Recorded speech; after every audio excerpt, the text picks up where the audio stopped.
East Bengal এবং মোহনবাগান সবাই এক হয়ে একটা অভূতপূর্ব বিপ্লব করছে। জাস্টিস ফর আরজিকর, বাঙাল ঘটির একটাই স্বর, justice for RG Kar.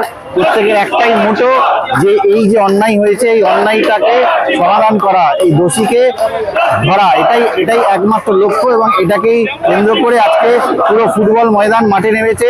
Mohun Bagan east Bengal সাপোর্টাররা আজকে মাঠে নেমে রাস্তায় নেমে সাংঘাতিকভাবে আন্দোলন করছে এবং আমাদের সবার একটাই আবেদন, উই ওয়ান্ট জাস্টিস। আজকে তো ডার্বি তা বন্ধ করে দেওয়া হয়েছে এবং পুলিশের তরফ থেকে বলা হয়েছে নাকি আজকে সন্ত্রাসমূলক কাজ হতো মাঠে।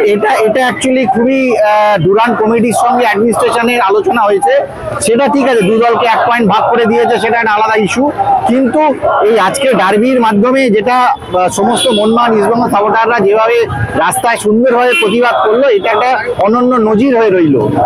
হ্যাঁ, বাংলার ফুটবল ইতিহাসে কাঁধে কাঁধ মিলিয়ে ইস্ট বেঙ্গল, মোহনবাগান এবং মোহামেডান স্পোর্টিংও যেভাবে আজকে 3টে গ্যালারি এক হয়ে কাঁধে কাঁধ মিলিয়ে লড়াই করলো, এটা একটা নজির হয়ে রইল।